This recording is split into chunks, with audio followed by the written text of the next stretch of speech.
Welcome to the Real News Network. I'm Paul Jay in Washington. The Arab League met in Baghdad March 29th. This was supposed to be a big coming out party for the Iraqi government, now quote-unquote free of U.S. occupation. This new Iraqi government was going to take its seat at the Arab League, and what they wanted, that they being the Iraqi government, was the participation of the Saudi Arabian government. Even though there's great differences with the Saudis, particularly over Syria, they expected the Saudis to come. Well, they didn't, and neither did a lot of other Arab countries. So what to make of these divisions within the Arab League? And of course, it's mostly about the politics of Syria, and even more so about Iran. Now joining us to talk about all of this is Vijay Prashad. Vijay is Professor of International Studies at Trinity College. He's written many books, including The Darker Nations, A People's History of the Third World, and Arab Spring, Libyan Winter. And he joins us now from Hartford. Thanks for joining us again, Vijay. Thank you. So talk a bit about the Arab League meetings and the split over Syria. Well, the Arab League met in Baghdad for the first time since 1990. At that last Arab League meeting in 1990, Saddam Hussein was the presiding officer, and it's at that meeting where he very strongly criticized Kuwait, suggesting that Iraq had carried the water for the Gulf Arab states in a long war, an 8-year bloody war against Iran. And what Saddam was saying in the 1990 meeting was that, look, fellows, my Iraqi army was destroyed in the war against Iran, and we need you to pay up. Plus, we would like the Kuwaitis to stop lateral drilling into Iraqi oil fields. And we all know where that went. It went into Saddam's invasion of Kuwait, eventually a major war, and now the Arab League returns. Of the 22 members of the Arab League, only 10 heads of state gathered. One country from the Gulf, and that was Kuwait. So the Emir of Kuwait came to Baghdad, but there was no king of Saudi Arabia, there was no Emir of Qatar, there was no king of Jordan, not the king of Morocco, etc. One of the things that we need to understand is the Arab League has always, pretty much from its founding in the 1940s, been a deeply divided body. There is a major split in the Arab world between the so-called, revisionists and those who want to maintain the status quo. At the present time, the status quoists are led by the Gulf Coordination Council, which is the so-called Arab NATO, whose main members are the Saudis and the Qataris. So they are the status quo powers. They want to maintain the house of order, as it were, in the region.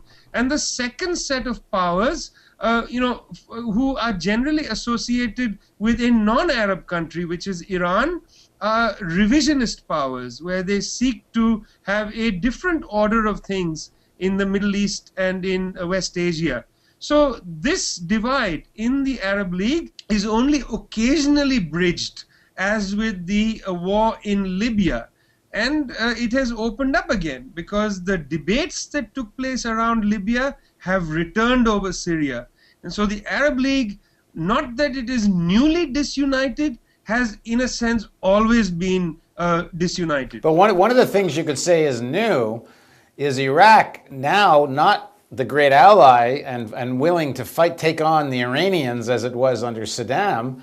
It's now, if anything, more friendly with Iran than it is with Saudi Arabia. And this is a big shift in clout and the politics of the Arab League. Is that not right? Well, it's the uncertainty principle of imperialism. When the United States went to war first with Afghanistan, that is to overthrow the Taliban, and then in Iraq to overthrow the Saddam Hussein regime, well, it provided two major strategic victories to the Iranians, because US military force and US treasure got rid of the two major enemies of Iran, the Taliban and the Saddam regime.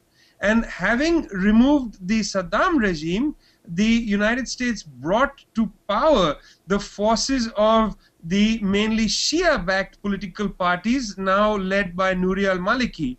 And Maliki has a very fraternal relationship with Iran. So here you have a situation now of an Iraqi government moderately close to Iran, with a political ally inside the parliament, that is the Al-Sadr bloc, which is very close to Iran. So there is a almost pro-Iranian government in Iraq.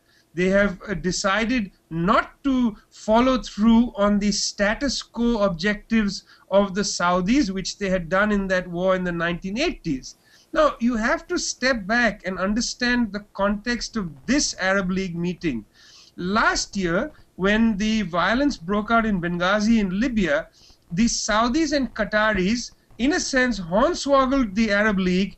Then a minority of members came to a meeting in Cairo, and they passed a resolution asking for UN and NATO intervention effectively. And after the war had taken place in Libya, the retiring head of the Arab League, Amr Moussa, when he retired from his position, the Qataris wanted to bring in their very senior member of their government, Al Attiyah, who was the military head of the Gulf Coordination Council, the so-called Arab NATO. But at this time, the so-called revisionist powers put up the Egyptian candidate, Nabil al-Arabi, and al-Arabi won the election and is currently the head of the Arab League. So the Qataris were defeated. When Iraq was to host the meeting in late March, it was clear that the Gulf Coordination Council, the Gulf countries, were frustrated with the Arab League. The Arab League was not going along with the agenda of the Saudis and the Qataris in particular, so they refused to send their head of state. And the new place in which this tussle is taking place, of course, is manifestly over Syria, but also over Iran. There is a great disagreement in the Arab League. The Arab League, dominated now by revisionist powers, has accepted the UN position on Syria and in fact backed the Kofi Annan mission, which is not only a UN mission to Damascus, but a UN and Arab League mission to Damascus. This is something that the Saudis and Qataris did not want, and this is the precise reason why they refused to come to Baghdad and participate in the Arab League meeting. And then the other issue is these flights. Apparently there's Iranian planes going over Iraqi airspace with Iraqi permission to Syria, and everyone's assuming that on these planes it's not just humanitarian aid, but it's likely to be military aid as well. And the Saudis have told the Iraqis to block these flights, and so have the Americans. And the Iraqis have said no and are continuing to allow the flight. So this is another indication just how serious this division is. Oh, yes. And in fact, after the Friends of Syria meeting in Istanbul in Turkey on April the 1st, the Iraqis condemned the attempt by the Saudis and Qataris to provide multi-millions of dollars to the Friends of Syria and to the Syrian opposition to arm the opposition further. So the Iraqis have become very vocal in their critique of the Saudis and Qatari objectives in Syria. And the Iraqis have been fairly verbal in their hesitation or their sense of unease over a potential armed conflict on Iran. The Iraqi civil war sent hundreds of thousands of Iraqi refugees to Syria. I suppose Iraq has rights to be afraid that the same thing could happen the other way. Civil war in Syria could send hundreds of thousands of refugees to Iraq. Yes, and not only that, but they fear that if there is a lack of stability in Syria for too long, if there's a prolonged lack of stability, the Kurdish region of Syria is going to create problems for the Kurdish autonomous region in northern Iraq. And they have no appetite for reopening in a major way the sectarian struggles in Iraq, which are slowly simmering down now.